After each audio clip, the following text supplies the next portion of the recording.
कि नेपाल जो है वो इंडिया के ऊपर में, ये वाला जो कंट्री है ये नेपाल है। हम इसको कलर दूसरा लेके बनाते हैं ताकि रेड कलर से आपको समझ में आए। ये जो है ये नेपाल है। नेपाल एक लैंडलॉक कंट्री है। लैंडलॉक उसे कहते हैं जो चारों ओर से भूमि से घिरा हो, और ये एक बफर देश है। बफर देश उसे कहते हैं जो दो बड़े देशों के बीच का एक छोटा देश होता है, बफर देश। तो जब नेपाल में ये नेपाल पहले बहुत ही शक्तिशाली हो गया था। मुगलों के पतन के बाद नेपाल के गोरखा शासक बहुत ही योद्धा थे, वो लोग बहुत ही वीर हो गए थे। उन लोगों ने ये नेपाल की ये जो सीमा है इससे आगे निकल गए। ये क्या किए, नेपाल में इसके अलावे ये लोग सिक्किम को भी ये लोग कब्जा कर लिए। ये वाला एरिया सिक्किम है, सिक्किम को कब्जा कर लिए। सिक्किम के साथ साथ नीचे का ये तराई एरिया है, ये जो तराई एरिया है ये अवध का था। तो नेपाल के शासकों ने अवध का एरिया भी कब्जा कर लिया। फिर ये आगे बढ़ के ये कुमायूं, उत्तराखंड का इधर का एरिया है कुमायूं, कुमायूं को कब्जा कर लिया। इधर गढ़वाल को कब्जा कर लिया।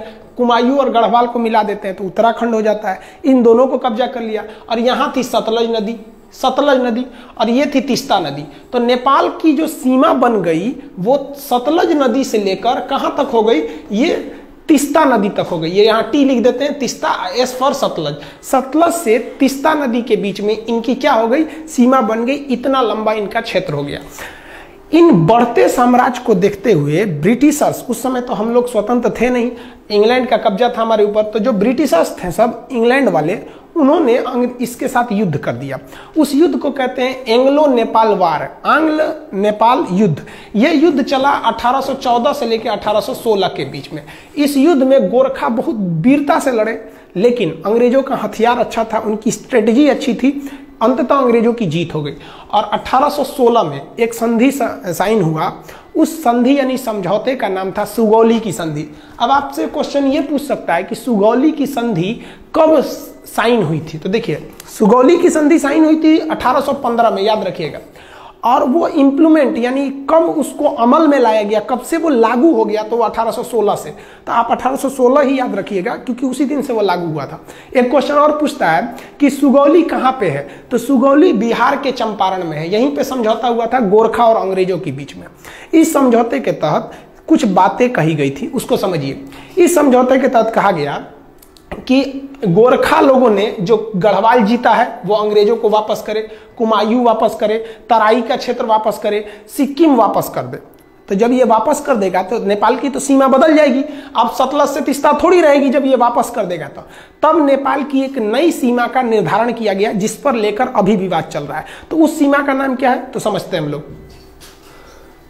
आंग्ल नेपाल युद्ध में जब नेपाल की पराजय हुई तो अंग्रेजों ने नेपाल के लिए सीमा का निर्धारण कर दिया।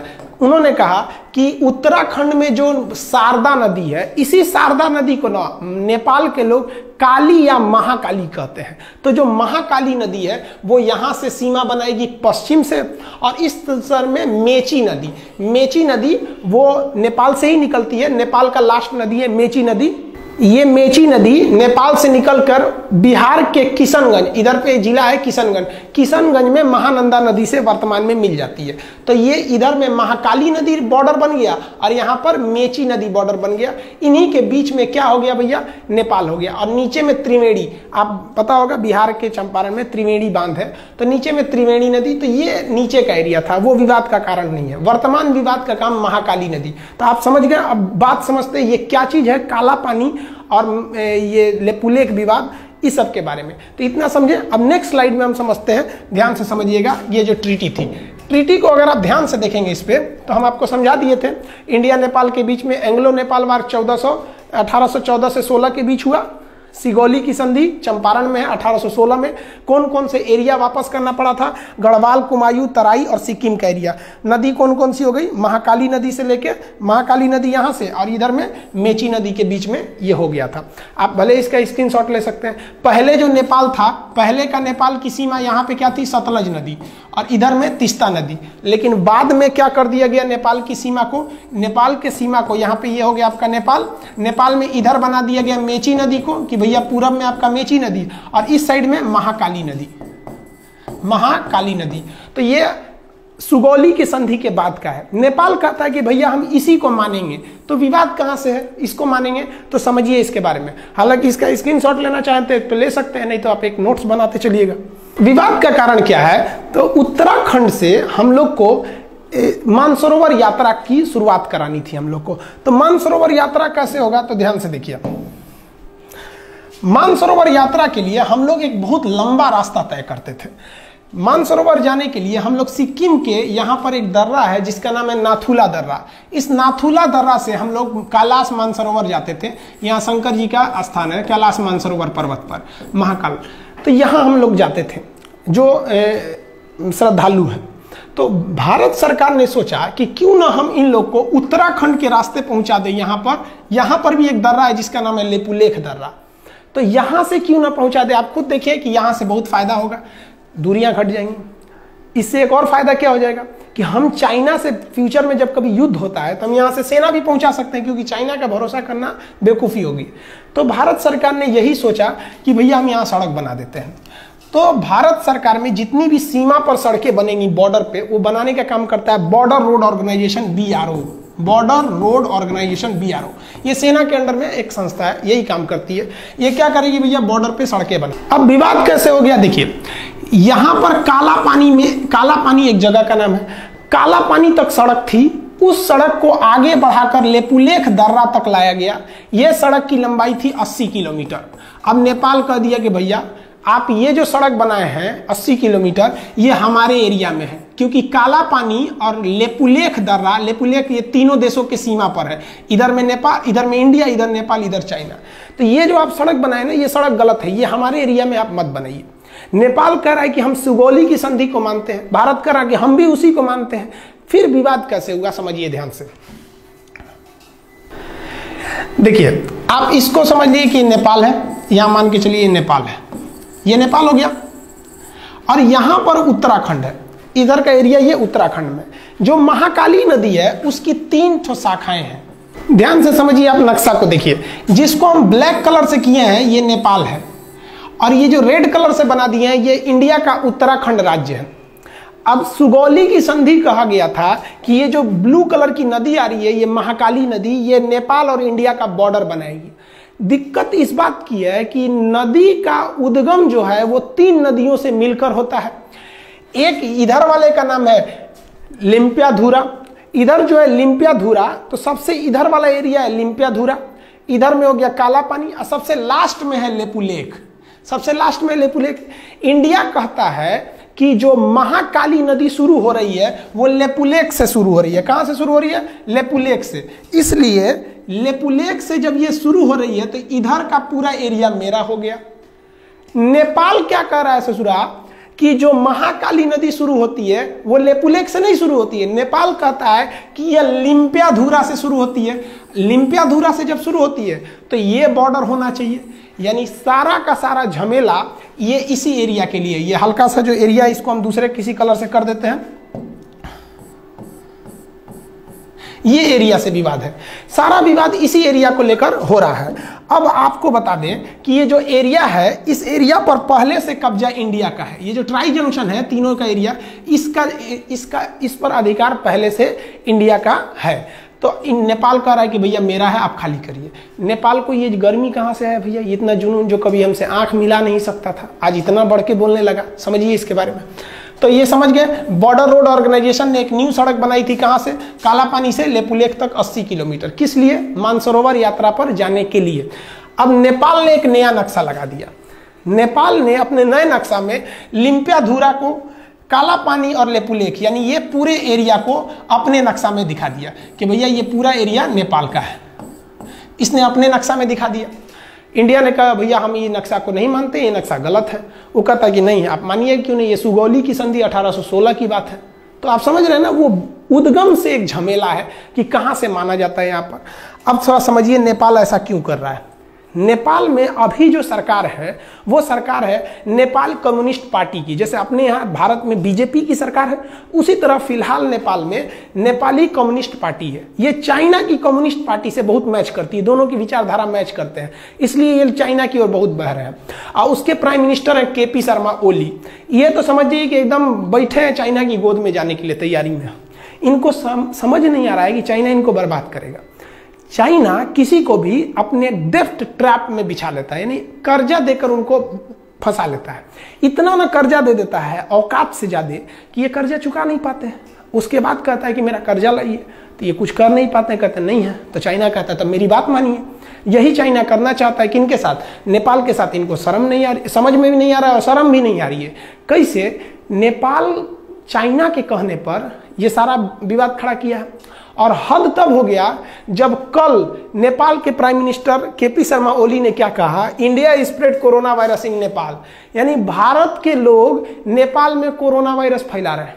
सोचिए, भारत के लोग फैला रहे हैं। हद हो गया भाई।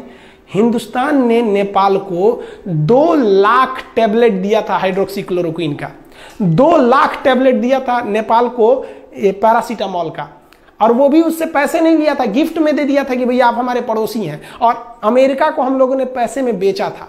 उस गिफ्ट का नतीजा ये है कि हम लोग कोरोना वायरस फैला रहे हैं। और क्या बोला ये केपी शर्मा ओली ने कि Indian corona is more lethal. Lethal मतलब होता है खतरनाक।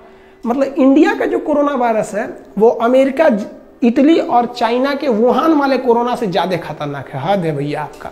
ये है केपी शर्मा ओली, इनको समझ में नहीं आ रहा है। तो आप ये समझे ना कि लिम्पियाधुरा का मेन विवाद क्या है। लिम्पियाधुरा उत्तराखंड के पिथौरागढ़ जिला में आता है। यह समझ में आ गया आपको। अब आगे समझाते हैं और क्या चीज है। इसका स्क्रीनशॉट लेना चाहे तो ले सकते हैं।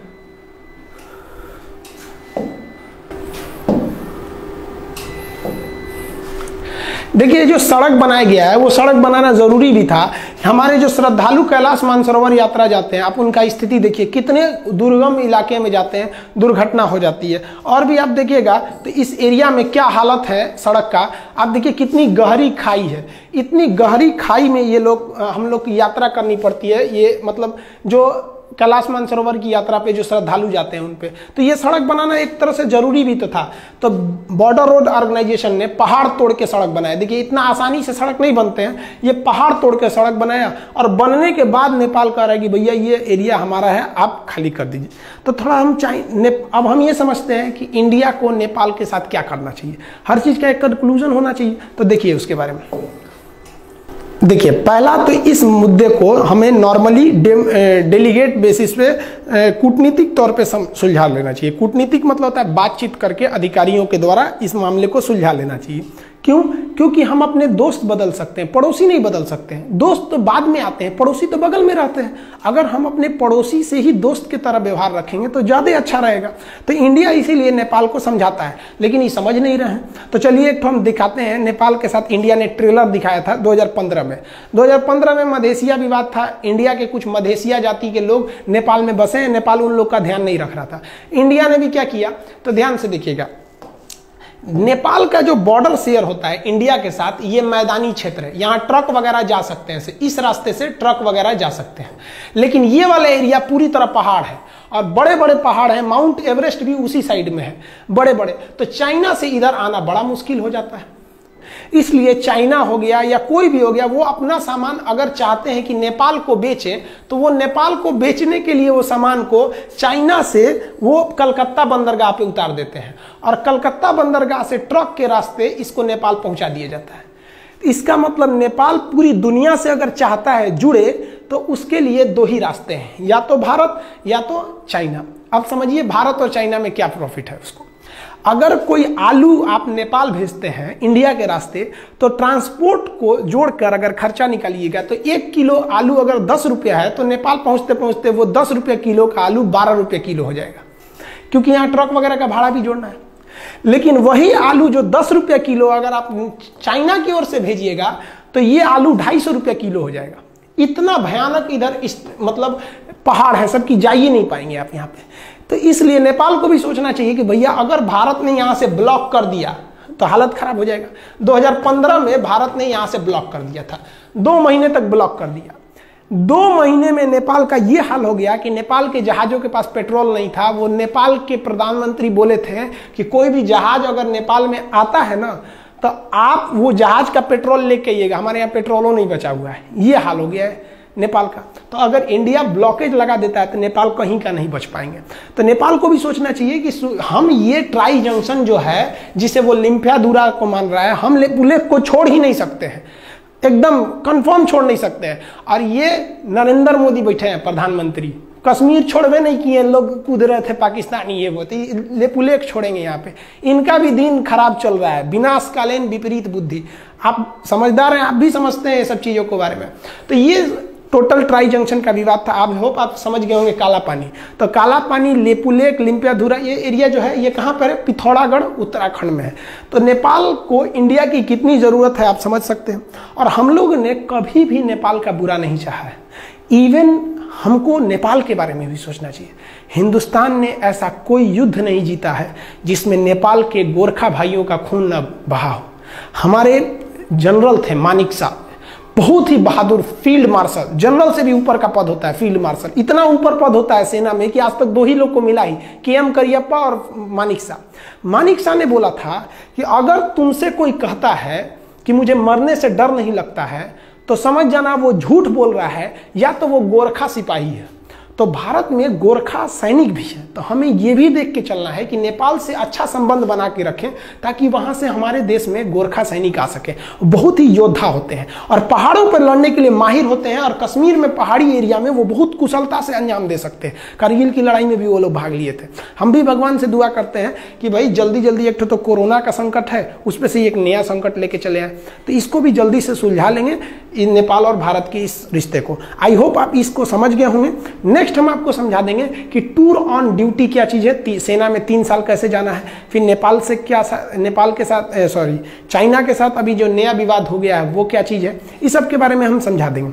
वीडियो 5-6 दिन से नहीं डाल पाए, एक्चुअली बहुत लॉकडाउन के पीरियड में सबको बहुत सारे काम है। बहुत से ऐसे गांव हैं जहां पे गवर्नमेंट नहीं पहुंच पा रही है, उन लोग को भी खाना पानी देना रहता है। तो आपको भी अगर कहीं ऐसा लगता है कि कोई ज़रूरतमंद है तो आप भी वहां जाइए, हर काम छोड़ के वहां जाइए, क्योंकि बार बार अपने देश को सेवा करने का मौका आपको नहीं मिलेगा। यही वक्त है कि आप अपने कामों के बीच में से कुछ समय निकाल के उनको भी समय दीजिए।